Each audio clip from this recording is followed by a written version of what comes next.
जय मूल निवासी, जय संविधान।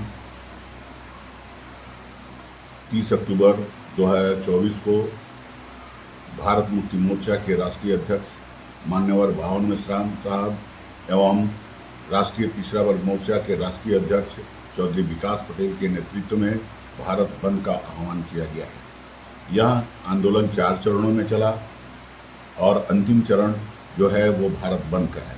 मैं इसमें 2 मुद्दे प्रमुख रूप से लाया गया है। प्रमुख 2 मुद्दे हैं। पहला मुद्दा है ईवीएम मशीन। ईवीएम मशीन के माध्यम से हमारे वोटों को हैक करके ट्रांसफ़र किया जा रहा है और बीजेपी आरएसएस के पक्ष में भेजा जा रहा है। इसका नया उदाहरण हरियाणा के उपचुनाव है। हरियाणा के विधानसभा चुनाव में किसी भी मीडिया द्वारा, चाहे वो गोदी मीडिया हो या सोशल मीडिया हो, किसी मीडिया द्वारा अपने एग्जिट पोल में कांग्रेस को बढ़त दिखाई है, लेकिन आरएसएस एवं बीजेपी के लोगों ने ईवीएम को हैक करके उसे भाजपा के पक्ष में कर दिया। इसलिए ईवीएम पे भरोसा नहीं है और ईवीएम का विरोध हमारे राष्ट्रीय भारत मुक्ति मोर्चा के राष्ट्रीय अध्यक्ष भावन मेश्राम साहब, चौधरी विकास पटेल 2004 से ही इसका विरोध करते आ रहे हैं। सर्वोच्च न्यायालय ने 2013 में यह एक निर्णय डॉक्टर सुब्रमण्यम स्वामी के केस के सिलसिले में उन्होंने सुप्रीम कोर्ट ने यह स्पष्ट कर दिया है कि ईवीएम के साथ स्वच्छ, शुद्ध एवं पारदर्शी चुनाव नहीं हो सकता है। इसके बावजूद भी भारत सरकार लगातार ईवीएम से ही चुनाव करा रही है, चाहे वो कांग्रेस की सरकार हो या भाजपा की सरकार हो। साथियों, मुझे इस पर एक बात और कहनी है कि 104 देशों में इंटरनेट मुहैया कराने वाले एलन मस्क ने अपने ट्विटर हैंडल पर यह स्पष्ट किया है कि ईवीएम से जो चुनाव हो रहे हैं उस ईवीएम को हैक किया जा सकता है। अब उनसे बड़ा टेक्नीशियन पूरे विश्व में दूसरा कोई नहीं है। जब उन्होंने ईवीएम पर सवाल उठाया है, इससे स्पष्ट होता है कि ईवीएम में गड़बड़ी हो सकती है।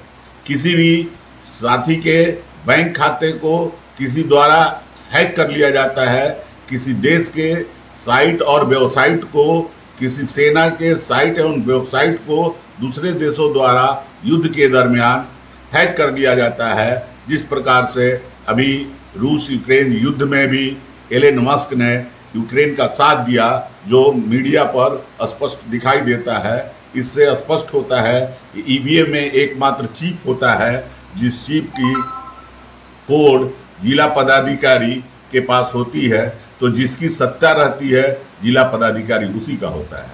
और हमारे देश में दुश्मन वर्ग ने 90% 96% मुख्य पदों पर अपना वर्चस्व कायम रखे हुए है और अपने दुश्मन वर्ग से लड़ाई लड़ने के लिए हम सभी को एकजुट होना होगा। इसलिए ईवीएम के खिलाफ भी हमारा एकजुटता दिखानी होगी और हम लोगों को ईवीएम के खिलाफ का विरोध करते हुए पुनः हम लोगों को बैलेट पेपर से चुनाव कराना अनिवार्य होता है। उसमें ईवीएम मशीन में 3 मशीन होती है।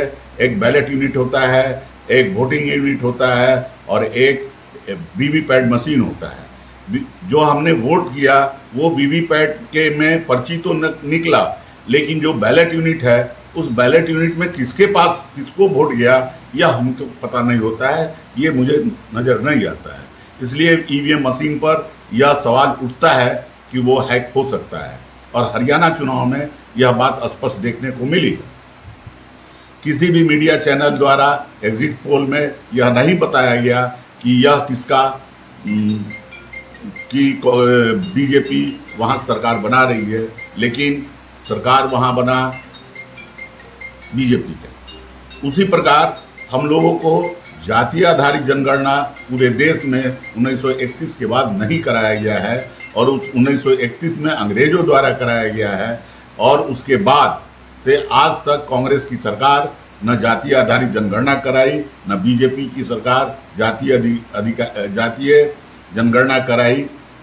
इससे स्पष्ट होता है कि कांग्रेस और बीजेपी में कोई फर्क नहीं है, दोनों एक ही सिक्के के दो पहलू हैं। साथ ही साथ जातीय आधारित जनगणना कराने की हम मांग करते हैं भारत सरकार से, और उसमें यह चाहते हैं कि जिसकी जितनी संख्या भारी उसकी उतनी हिस्सेदारी। इस मुद्दे के साथ हम जातीय आधारित जनगणना कराना चाहते हैं, और जातीय आधारित जनगणना के बाद वही लागू किया जाए, जिसकी जितनी संख्या भारी उसकी उतनी हिस्सेदारी। इसलिए जितने भी समाज सेवी संस्थाएं हैं, समाज के अन्य वर्गों के संस्था है, बहुजन क्रांति मोर्चा है, बहुजन मुक्ति मोर्चा है, बहुजनों का जो संगठन है, उन सभी संगठनों से मैं अशोक पटेल, प्रदेश अध्यक्ष राष्ट्रीय पिछड़ा वर्ग मोर्चा बिहार, अपील करता हूं कि सभी के सभी लोग 30 अक्टूबर 2024 को भारत बंद में अपने तन मन धन के साथ सहयोग दें और भारत बंद को सफल बनाएं, ताकि मनुवादियों की सरकार को हिलाया जा सके और उसे मजबूर कर दिया जा सके कि वो ईवीएम को हटा के और बैलेट पेपर से चुनाव कराए और जाति आधारित जनगणना कराकर जिसकी जितनी संख्या भारी उसकी उतनी हिस्सेदारी के फॉर्मूले को लागू किया जाए। इन्हीं चंद बातों के साथ मैं अपनी वाणी को विराम देता हूँ। जय भारत, जय संविधान, नमो बुद्धाय, जय मूल निवासी, जय हिंद, धन्यवाद।